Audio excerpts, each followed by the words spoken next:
आप कितनी गाड़ियाँ इकट्ठी कर रहे हो? फरारी, लैम्बो, मैक्लेरन, कैसे मतलब ये कितनी और कैसे?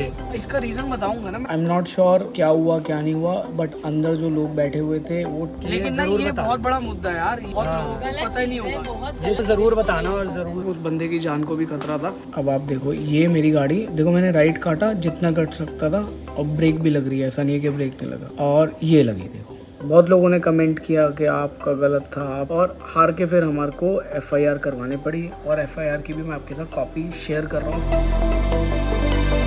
देख रहे हो ये बंदा चुप रहा है। हाँ भाई, गुड मॉर्निंग एवरीवन। भाई आज सत श्री अकाल ये बोलेगा। गुड मॉर्निंग देखो, इवनिंग है। आफ्टरनून नहीं, व्लॉग तो कई लोग मॉर्निंग में देखेंगे। हाँ तो इवनिंग देखेंगे वो अभी ठीक है जी। आज जी वैगन का इन्होंने करा रिव्यू, और मेरा मतलब अराउंड इन्होंने 300-400 ग्राम पसीना निकाला है। हाँ हमारा अच्छा भी है ना? निकला है। अच्छा है। तो आपकी जिम होगी आज की है ना? जिम कहाँ होगी, जिम तो 9 बजे करना ही पड़ेगा। बट एनीवेज हमारी भाई आज जगह की चल रही है जंग। हमने देखी आज एक भी जगह नहीं है ना। हाँ देखिए जगह की जंग तो चल रही है, पर हमने जगह एक भी नहीं देखी। नहीं, आज वाली क्या था कि आज मैं इनको रेकी कराने गया था। रेकी, इसको रेकी कहते हैं, यू नो। हाँ कि भाई आज मैं इनको सर्वे कराने गया था। अब ठीक है, जेंजी वाला वर्ड यूज कर, और कहाँ के हम जेंजी हैं? जेंजी वाला वर्ड यूज कर। नहीं हम तो जेंजी नहीं है भाई। देखो तो आज हम करने गए थे जगह का सर्वे, ठीक है, और इनको MIT यूनिवर्सिटी बड़ी पसंद आ गई, तो कह रहे मेरा एडमिशन करा दो। नहीं भाई, पढ़ाई से तो नाता ही छूट गया हमारा।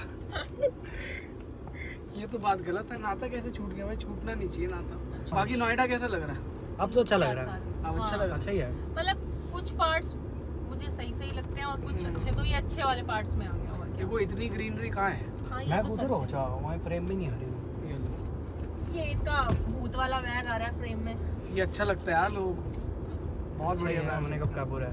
मैंने तो कुछ कहा भी नहीं है, बताओ। ये लो भाई।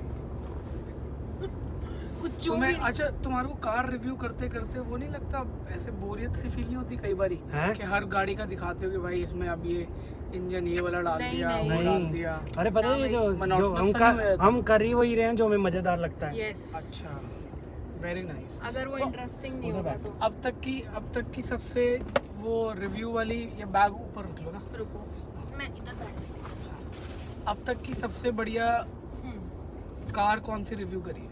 मतलब जैसे पैसों में पूछ रहे हो मतलब, या ऐसे मतलब टर्म्स क्या रिव्यू? हाँ, रिव्यू के टर्म्स क्या? इन टर्म्स ऑफ कि गाड़ी सबसे अच्छी कौन सी लगी जो तुम्हें रिव्यू करने में मजा आया?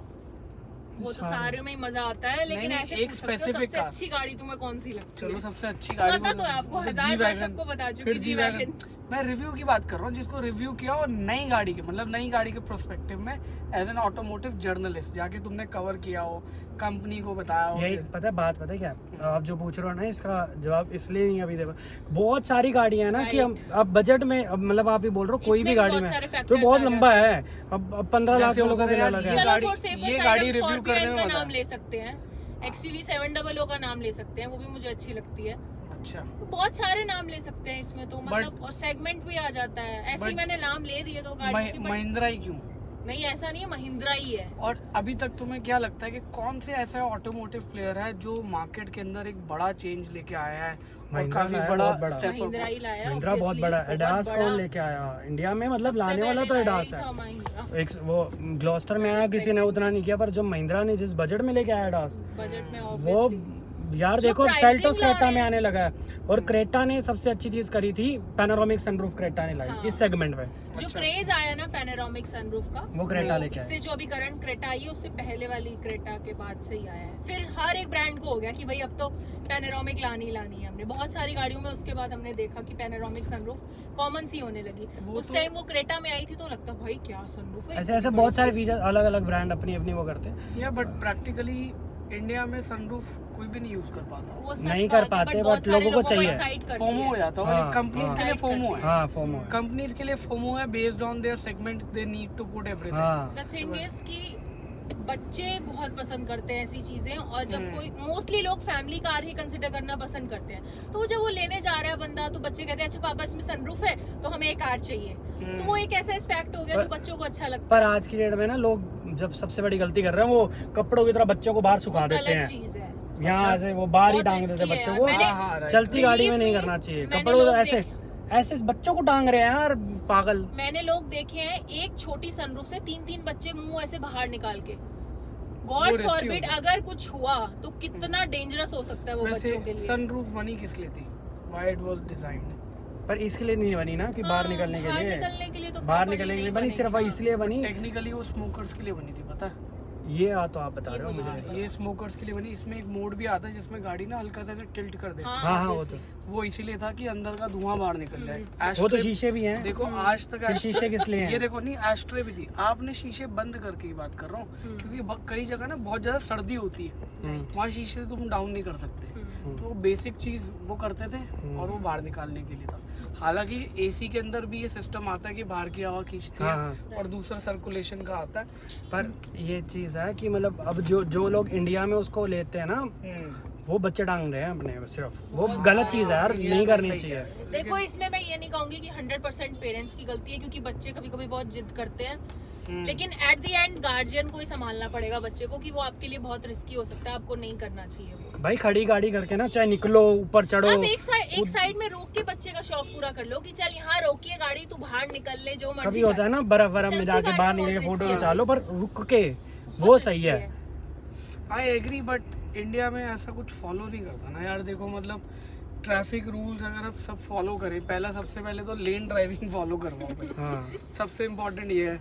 तुमने मेरा एक्सीडेंट देखा तो जो हुआ था? हाँ देखा। तो उसमें भी ना लोग मेरी गलती निकाल रहे हैं, जबकि किसी को ये नहीं पता था कि मेरे आगे जो गाड़ी चल रही है ना, वो एक्चुअली में डिवाइडर का एक ब्लाइंड स्पॉट था। राइट। मेरे लिए वो ब्लाइंड स्पॉट बना रही थी, और ऑटो वाला राइट पे क्यों आया आज तक किसी को नहीं पता, जबकि दोनों लेन एक ही जगह जा रही थी। राइट। मतलब मैं किसी को यहाँ पे एक्सक्यूज नहीं दे रहा, और एक दिन पहले वहाँ पे अर्टिगा वाले की डेथ हुई है उसी डिवाइडर से। चलो वोल्वो में तो बच गए। हाँ नहीं, वॉल्वो में था, बच गया, वो नहीं था। अब लोगों को लगता है कि मैंने रिएक्ट भी नहीं करा ना ब्रेक लगाई, जबकि अगर मेरी वीडियो देखोगे ना, अभी मैं वीडियो दिखाऊंगा आपको वो प्रॉपर, तो उस वीडियो में आपको नजर आ जाएगा कि मैंने ब्रेक भी लगाई और गाड़ी राइड भी काटी, लेकिन डिवाइडर इतना पास था। लेकिन वो सिचुएशन ऐसी थी कि वो लग नहीं। अरे बात पता है क्या है? जो लोगों को समझ आती है वो तो समझ जाएंगे। जिन्होंने हाँ। बोलना है ना, तो आप उनके सामने कुछ भी रख दो, चाहे वीडियो रख दो, चाहे कुछ भी रख दो, उन्होंने नहीं तेरी गलती थी। अब देखो चाहे ये आगे साइकिल वाला चल रहा है, ये मेरे पैरेलल में भी चल रहा है ना, मान लो मैं इससे थोड़ा सा भी आगे आऊंगा और अगर ये राइट लेगा ना, मैं खुद तब भी राइट लूंगा। ये ना रिएक्शन होता है, this is an automatic reaction. और ऐसी ना आगे वो गाड़ी वाला जो चल रहा था ना, उसने रिएक्ट किया ऑटो वाले को देख के, जो कि टेम्पू ट्रैवलर वालों को, टेम्पू वालों को। यही तो प्रेजेंस ऑफ माइंड की कहानी, अपना भी अपना दिमाग ऐसे कर देता है। नहीं वो प्रेजेंस ऑफ माइंड की बात नहीं है। अब सोचो रोड के बीच में अगर डिवाइडर लगे, अभी जैसे आगे जो हमारी गाड़ी चल रही है, क्या नजर आ रहा है तुम्हारे को उसके आगे डिवाइडर है या नहीं है? नहीं नजर आ रहा ना। तो मेरे लिए भी प्रैक्टिकली वही हुआ था। मेरे को इंडियन रोड्स के ऊपर ही गाड़ी चलाते हुए ऑलमोस्ट 20 साल तो हो गए, ठीक है। अब 20 साल होने के बावजूद ये यहाँ की सड़कें जो है ना, वो हमेशा न्यू रहती, क्योंकि आज वो नहीं है, कल वो कुछ बीच में डाल देंगे। तो वो नहीं बने, और मेरे लिए वो डेली रूट भी नहीं था। मैं वहाँ गोल्फ कोर्स वाले वहाँ से आ रहा था सेटअप से अपने, और वहाँ पे एक्सपेक्टेड ही नहीं था कि एक डिवाइडर मैंने क्रॉस किया, दूसरा भी होगा, और फिर वो मिसहैप हुआ। और अब सिचुएशन ऐसी है कि गाड़ी शायद टोटल लॉस में जाएगी। और टोटल लॉस में भी जाने का लॉस मुझे ही है।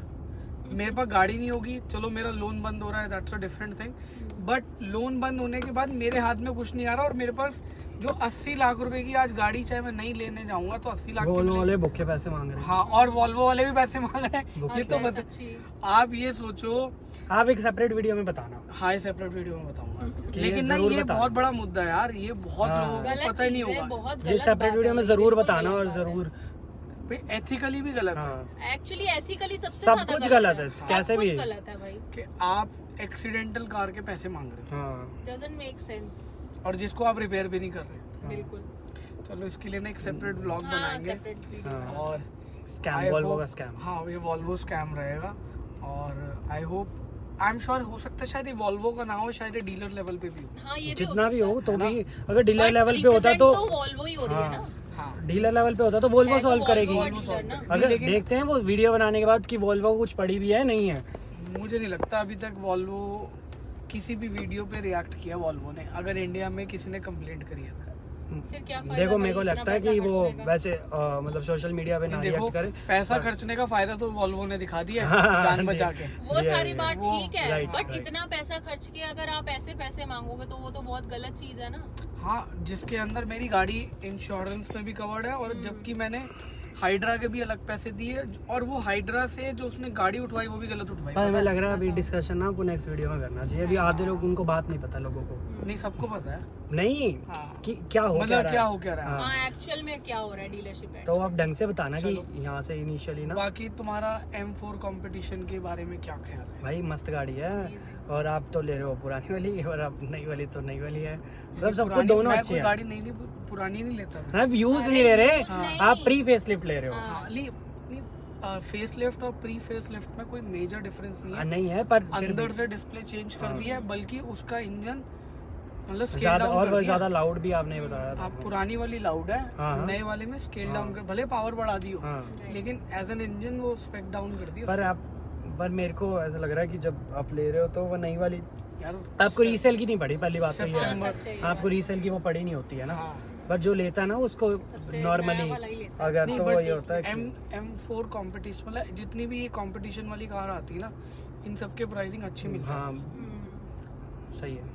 इन सब की रीसेल अच्छी है। M3 की देख लो, M4 की देख लो, M5 की देख लो। देखो हम पहले M4 की बात करें, GT दिखी थी, वापस GT दिख गई। वापस GT देख लिया। F4 Your और favorite- GT का हाँ। नाता। फेवरेट तो नहीं है पर अच्छी गाड़ी है GT।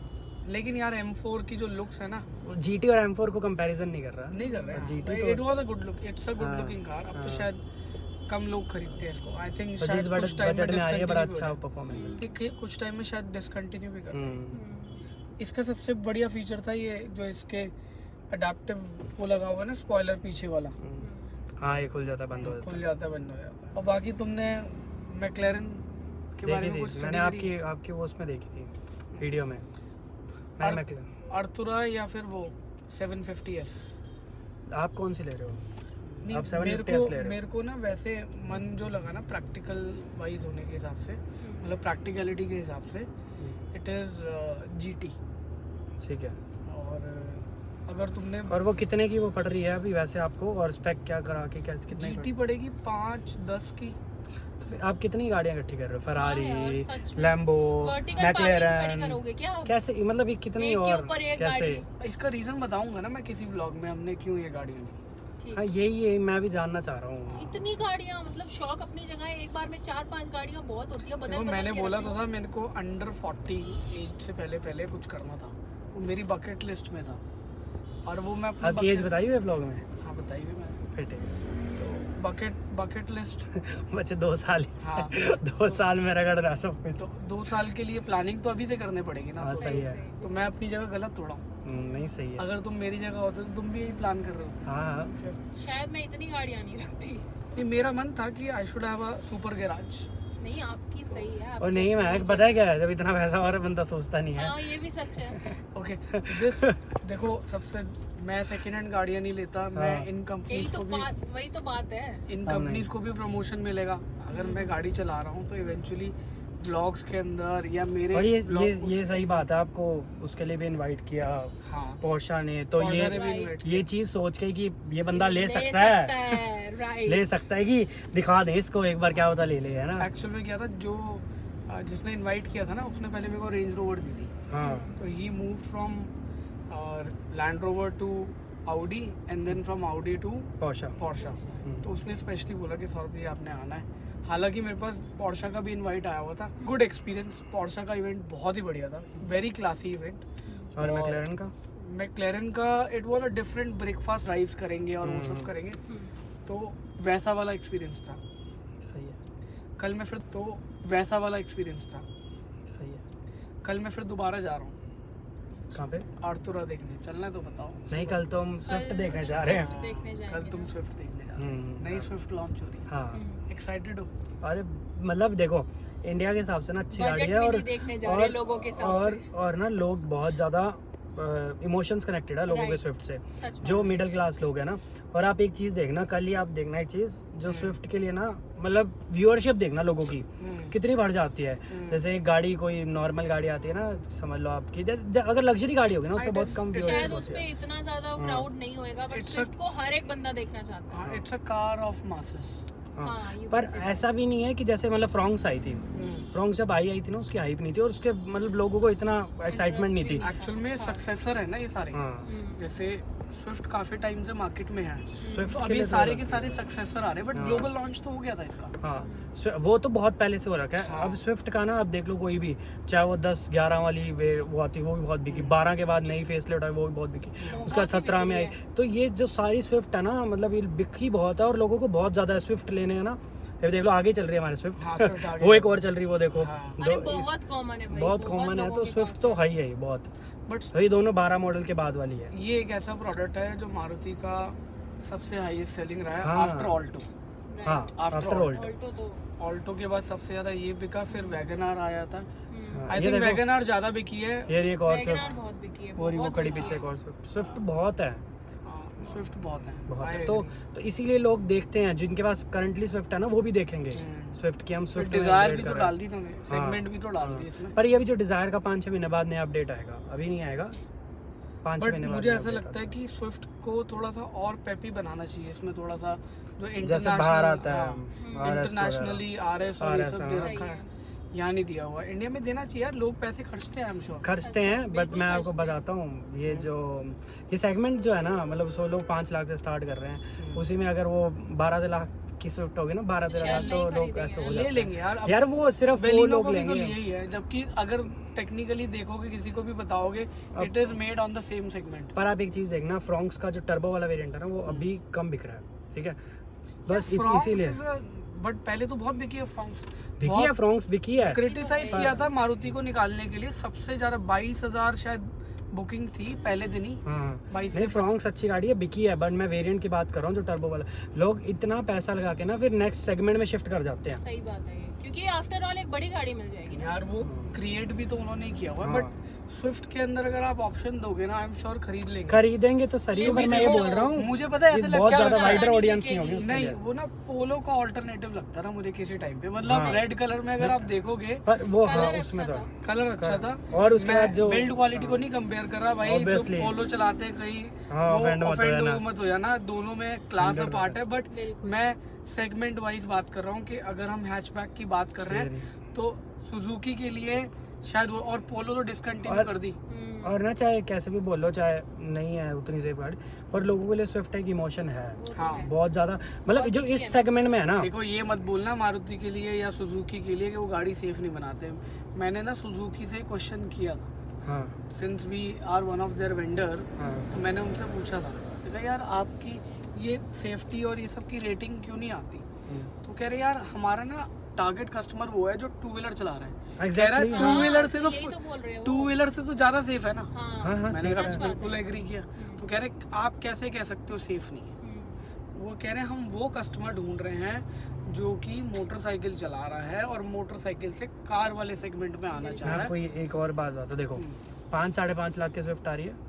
उसी सेम सेगमेंट, मतलब सेम नहीं है एक्चुअली बताऊं, सेगमेंट वो थोड़ा उसको एसयूवी जैसा पंच को किया हुआ है, बट उसी सेम लेंथ में और सब स्पेस वगैरह अंदर वैसा ही है।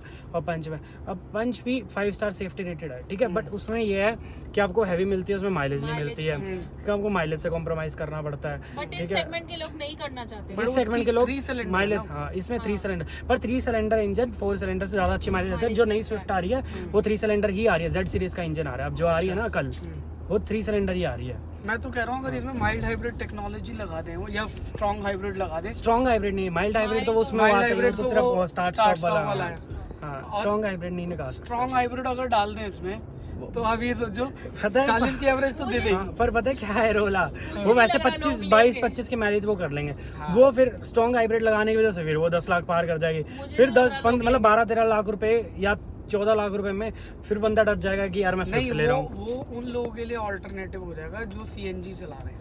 सीएनजी पर इतनी जो सीएनजी सस्ती बन जाएगी, पर स्ट्रॉन्ग हाइब्रिड महंगी पड़ेगी, ये रोल है उसमें। स्ट्रॉन्ग और फिर मारुति को तो फिर छोटी टोयोटा के पास जाना पड़ेगा, मारुति को छोटी बैटरी दे देना, फिर मारुति को टोयोटा के पास जाना पड़ेगा। फिर भी बहुत प्राइस डिफरेंस आ जाएगा, सीएनजी तो उसके कंपैरिजन में काफी सस्ती आ जाती है। तो भाई यहाँ पे ना हमारी क्रिएटिव टीम कुछ क्रिएटिव काम कर रही थी, फ्यूम्स का ना कुछ शूट कर रही थी। तो भाई कुछ ऐसे हुआ था हमारी वॉल्वो का एक्सीडेंट। तो मैं आपको ना यहाँ पे ब्रीफ में बताता हूँ कि एग्जैक्टली हुआ क्या था। भाई टाइम और डेट मैं आपको दिखाना चाह रहा हूँ। पहले टाइम हुआ था अराउंड 3:08 और तारीख थी 27 अप्रैल 2024, 27 अप्रैल 2024। और ये DND वाला हाईवे है, DND फ्लाईओवर है। ये जा रही है अपनी वॉल्वो। स्पीड आप देख सकते हो यहाँ पे अराउंड 41 km/h की स्पीड नज़र आ रही है। तो ये वीडियो ना एक सब्सक्राइबर ने दी थी, मैं उनका नाम नहीं बताना चाहूँगा, बट थैंक यू ज़रूर बोलना चाहूँगा कि उनकी गाड़ी में डैश कैम लगा हुआ था, जिसकी वजह से ये पूरा का पूरा इंसिडेंट रिकॉर्ड हो पाया और उस पर अब हो गई FIR। तो मैं FIR की कॉपी भी आपके साथ अभी शेयर करूँगा। वो FIR की कॉपी भी ना सारी वीडियोस और इधर उधर से CCTV फुटेज निकाल के पुलिस वालों ने पूरा चेक करके उसके बाद करी है कि हाँ भाई उसमें उसकी गलती थी, तभी उन्होंने FIR करी, अदरवाइज़ वो भी नहीं करते। नॉर्मल स्पीड पे मैं जा रहा था अपने ऑफिस फ्रॉम गोल्फ लिंक्स, जो कि हमारा नया स्टोर खोला है इंडियन ऑयल वाला, वहाँ से। और आप देख सकते हो कि नॉर्मली गाड़ी स्पीड पे चल रही है अराउंड 48-50, जबकि इस वाली जगह पे स्पेसिफिकली स्पीड की जो लिमिट है वो अराउंड है 70 की। बट ट्रैफिक वाला एरिया है तो आपकी यहाँ पे स्पीड जो है ना मैक्सिमम आती है 50-60, इससे ऊपर आती भी नहीं है, इससे ऊपर आप चला भी नहीं पाते। तो ये पहला डिवाइडर निकल रहा है जो कि टूवर्ड्स चला जाता है, ये पता नहीं कहाँ जाता है लेकिन कहीं ना कहीं तो जाएगा। आई थिंक ये मयूर विहार वाला कट है, वहाँ से चला जाता है। और अगला कट आता है फिर नोएडा उसके लिए एक्सप्रेसवे के लिए, और उससे सीधा चले जाओगे तो आप सीधा पहुंच जाओगे सेक्टर 18 की मार्केट, अट्टा की मार्केट के पास पहुंच जाते हो। तो पहला कट मैंने क्रॉस कर लिया और यहाँ पे आप देख सकते हो कि ऑलरेडी जो डिवाइडर लगा हुआ है बिल्कुल ठीक जगह पे लगा हुआ है और ऊपर इनका ये रोड साइन भी लगा हुआ है, जिसकी वजह से आप आइडेंटिफाई कर सकते हो कि भाई यहाँ पे डिवाइडर है। जैसे ही आप आगे बढ़ोगे तो आप देख रहे होगे यहाँ पे आ गई एक गाड़ी हमारे आगे, जो कि मेरी ही डायरेक्शन में चल रही है, क्योंकि ये जो है पूरा का पूरा जो DND है ना फ्लाईओवर, ये ऐसे घूम रहा है। It's taking a kind of a C turn या D टर्न कह लो भाई, C टर्न कह लो। ये गाड़ी खड़ी हुई है यहाँ पे, पता नहीं क्यों खड़ी हुई है। आई थिंक इसने भी गलत ले लिया होगा, तो शायद ये पीछे जा रहा होगा। अब एग्जैक्टली ना जहाँ से ये रिकॉर्ड हो रहा है वो एंगल है ये वाला, मतलब इस तरफ से ये रिकॉर्ड हो रहा था। तो आपको गाड़ी ना सामने नहीं नज़र आएगी, जबकि वो बिल्कुल सामने चल रही है मेरे। तो मेरे राइट साइड में हाई राइडर चल रही है और मेरे लेफ़्ट में, मतलब सेंटर्ड राइट नहीं है, वो राइट सेंटर्ड है जो गाड़ी थी पहले आगे, और वो फिर अपनी लेन में आ गई और मैं अपनी इसी लेन में चल रहा था, देख लो। तो यहाँ पे 1 2 3 4 लेन है, तो मैं तीसरी लेन में चल रहा था। और पीछे चल रही है हमारी ये नैनो, टाटा नैनो, जिसने पीछे से ठोका था गाड़ी को। भाई इस गाड़ी का वेट जो है वो अराउंड 650-700 किलो है।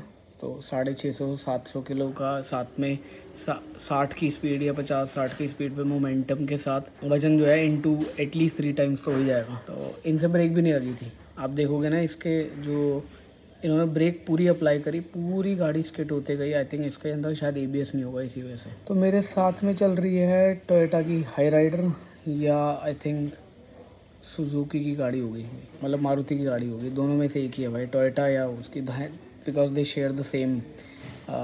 थोड़े बहुत कॉस्मेटिक चेंजेस आ गए ग्रिल में और उसी वजह से डिफरेंस पता चल पाता है, अदरवाइज़ पता भी नहीं चल पाता। तो अभी आपको यहाँ पे एक इंटरेस्टिंग चीज़ दिखाता हूँ। एक गाड़ी आ गई थी, वो वहाँ से निकल गई, अचानक से ऑटो वाले ने डिसाइड किया यहाँ पे इधर से कि उसको राइट लेना। अभी देखो ये ऑटो वाला अपनी लेन में है, ये टेम्पो वाला इस तरफ आपको नज़र आ रहा होगा, ये अपनी लेन में है और इसने अचानक से डिसाइड किया कि इसको राइट जाना है। अब आप देखोगे तो ये देखो धीरे धीरे इसने राइट लेना शुरू करा, और वो भी एक्सट्रीम लेवल पे। और जबकि दोनों लेन जो है ना, ये मतलब ये 1 2 3, ये तीनों की तीनों लेन जो है वो एक ही डायरेक्शन में जा रही है, चाहे वो इधर से जाए, चाहे वो इधर से जाए, चाहे वो इधर। हाँ, बीच में डिवाइडर है तो जा नहीं पाएगा। मेरे आगे आ गई गाड़ी, और डिवाइडर मुझे यहाँ से लेके यहाँ तक इसलिए नज़र नहीं आया क्योंकि हमेशा गाड़ी मेरे आगे ही चल रही थी। ये आप वैगन आर देख रहे हो ना, ये वाली। अब वैगन आर वाले को ना नज़र आ जाता है कि टेम्पो वाला जो है वो राइट ले रहा है। देखो अब आप देखोगे तो वैगन आर वाले ने राइट किया। अब इस टाइम ये ना बिल्कुल जो आगे डिवाइडर है ना, ये वाला, ये ब्लाइंड स्पॉट है। ये वाला जो है ब्लाइंड स्पॉट है, मेरे को बिल्कुल भी नज़र नहीं आ रहा एक्सेप्ट दिस कार। हालांकि इस गाड़ी के बीच में और मेरी गाड़ी के बीच में इतना ही डिस्टेंस होगा जितना इन दोनों गाड़ी के बीच में है, थोड़ा सा ज़्यादा ही होगा इनफैक्ट। बट ये अभी भी ब्लाइंड स्पॉट है क्योंकि ये एक टॉल गाड़ी में आती है भाई। Wagon R is a tall car, it's not like that, but आपको लगेगा नहीं है, लेकिन है एग्जैक्टली टॉल कार। और उससे भी टॉल है ये टेम्पो। अभी आगे आ गया, देखो इसने राइट लिया। अब जैसे जैसे इस टाइम मेरे को ये नज़र आ गया था कि ये राइट ले रहा है, तो मैं भी जाहिर सी बात है राइट ही लूँगा। तो मैंने भी देखो धीरे धीरे राइट लिया। अब आप मेरी लेन से चेक करना कि मैंने राइट लिया या नहीं लिया। ये वाला जो बीच में मार्कर लगा हुआ ना, तो दिस इज़ रोड मार्कर जिससे लेन डिवाइड हो रही है। आप इसको चेक करो, देखो मैंने राइट लिया, ये राइट लिया। और ये देखो इस टाइम तक भी ये ब्लाइंड स्पॉट था क्योंकि मैं राइट पे आ गया। सिंस इट्स अ कर्व, ये ऐसे कर्व जा रहा है, तो इस टाइम भी ये ब्लाइंड स्पॉट बन गया क्योंकि आगे कोई भी डिवाइडर नज़र नहीं आ रहा। अब मैं राइट इसलिए ले रहा हूँ क्योंकि ऑटो वाला राइट में आ रहा है और ये मेरे आगे है, साथ में नहीं है अभी भी, ये मेरे आगे है। और ऑलरेडी मुझे नज़र आ गया कि ये ऑटो वाला राइट में ले रहा है, सॉरी टेम्पो वाला राइट में ले रहा है। तो जाहिर सी बात है मैं भी राइट में लूँगा, keeping this thing in mind कि ये शायद मेरे बीच में ना आ जाए या मुझसे टकरा ना जाए, तो इसीलिए मैंने राइट लिया।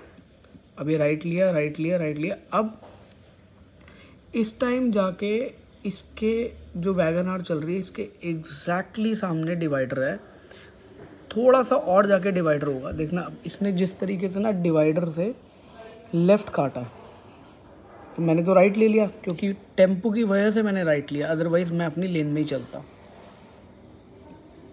अब आपने ये देखा मैं थर्ड लेन से स्विच होके राइट में आ गया हूँ सेकंड वाली लेन में, जबकि मैं इस लेन में चल रहा था शुरू में। और आप ये देखते जाओ, अब ये टेम्पो की वजह से मैंने राइट लिया। और इस टाइम ये वैगन आर वाला अभी भी मतलब ऑलमोस्ट ब्लाइंड स्पॉट पे था जब तक इसने लेफ़्ट नहीं लिया। ये इसने लेफ़्ट लिया और अब मुझे डिवाइडर नज़र आया। अब मेरे पास सिर्फ़ और सिर्फ एक ही चांस था कि मैं गाड़ी को राइट करूं। और देखना आप, मैंने ब्रेक भी लगाई, ये देखो, अगर आपको नज़र आ रहा होगा अभी गाड़ी की लाइट जलेगी। एक बारी ब्रेक देखो मैंने यहाँ पे लगाई क्योंकि जब उसने लेफ़्ट काटने मतलब ऑटो वाला इधर आया तो मैंने हल्की सी ब्रेक करी थी।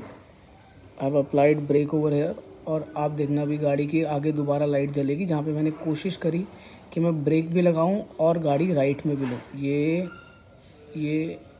ये देखो नज़र आया। बहुत सारे लोग कह रहे हैं मैंने ब्रेक नहीं लगाई, मैंने राइट नहीं किया। और आप देखो मैं अभी फ़िलहाल इधर हूँ और इधर से डिस्टेंस देखना कितना बढ़ेगा अभी। ये देखो, और ये मैंने एग्जैक्टली अभी देखो राइट काटा, ब्रेक भी लगा रहा हूँ और राइट भी काट रहा हूँ। So I am turning my steering to extreme right जितना कट सकता था। अगर मैं सीधा सीधा टकराता तो सारे के सारे एयर बैग्स डिप्लॉयड हो जाते, सारे के सारे एयर बैग बर्स्ट हो जाते। यहाँ पे मेरी जो समझदारी थी वो इतनी ही बन पाई क्योंकि मेरे को रिएक्शन टाइम ही इतना मिला। अब आप ये देखो, आप कह रहे हो ऑटो वाले की गलती नहीं, अगर ऑटो वाला इधर से इधर नहीं आता, जबकि ये दोनों लेन एक ही जगह जा रही थी, बल्कि यहाँ से आप लेफ़्ट हो गए तो आप इधर जाओगे, अदरवाइज़ ये दोनों लेन, ये एक्सप्रेस वे के लिए चढ़ जाता रास्ता। तो दोनों लेन सेम जगह जा रही है। अब आप देखो, ये मेरी गाड़ी देखो, मैंने राइट काटा जितना कट सकता था, और ब्रेक भी लग रही है, ऐसा नहीं है कि ब्रेक नहीं लगा, और ये लगी देखो, ये एग्जैक्टली ऐसा हुआ। देखो यहाँ पे जो सीमेंटेड डिवाइडर रखा हुआ था ना, और वो विजिबल भी नहीं था क्योंकि इसके आगे के ये प्लास्टिक वाले जो हाइलाइटर्स हैं या जो kind of a plastic divider हैं वो भी हटे हुए थे, कुछ नज़र नहीं आ रहा था।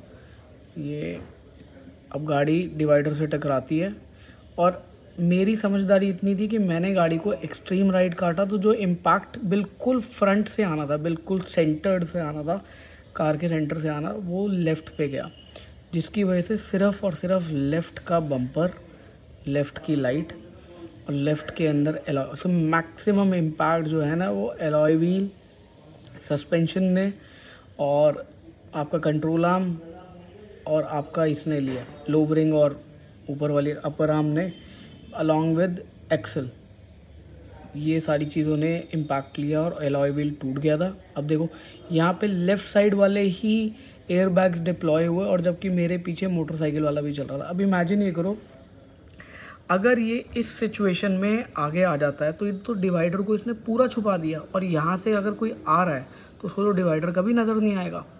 इस टाइम क्योंकि आपको डिवाइडर नज़र, और जबकि ये गाड़ी एग्जैक्टली इसकी मतलब सेम डायरेक्शन में है, जिस गाड़ी से ये रिकॉर्ड हो रहा है वो इसी डायरेक्शन में है और वो भी इसी सेंटर वाले उसमें चल रही है। तो आप ये सोचो कि इसकी वजह से कितना भयंकर एक्सीडेंट हो सकता था। इस टाइम क्या हुआ, जब मेरी गाड़ी का एक्सीडेंट हुआ तो सब ने आसपास में सब ने ब्रेक लगा ली, जिसकी वजह से बाकी सारी गाड़ियों ने भी ब्रेक लगा ली। और यहाँ पे आप नज़र डालो इस नैनो पे, ये नैनो वाले ने अब यहाँ से ब्रेक लगानी शुरू करी और इनकी ब्रेक नहीं लगी और ये सीधा आके गाड़ी के बम्पर से, रियर बम्पर से टकराए। ये देखो, और आई एम नॉट श्योर क्या हुआ क्या नहीं हुआ, बट अंदर जो लोग बैठे हुए थे वो बिल्कुल ठीक थे, थोड़े बहुत इनको चोट आई थी, बट ये वहाँ से इसलिए चले गए क्योंकि इनकी गाड़ी में थी शराब। अब मैं ये इसलिए बता रहा हूँ क्योंकि उस टाइम मैं उतर के अपनी गाड़ी से बाहर निकला, since I was wearing seat belt. तो पहले सबसे पहले मैंने अपनी गाड़ी को किया लॉक, फिर मैं इनसे पूछने गया कि भाई साहब आप ठीक हो, और इनकी गाड़ी चलने वाली कंडीशन में थी, तो इन्होंने गाड़ी आगे निकाल ली थी उस टाइम। ये सिचुएशन थी। अब देखो इसकी खुद की ब्रेक कहाँ आके लगी है, देखो यहाँ आके लगी है, जिससे रिकॉर्डिंग हो रही थी।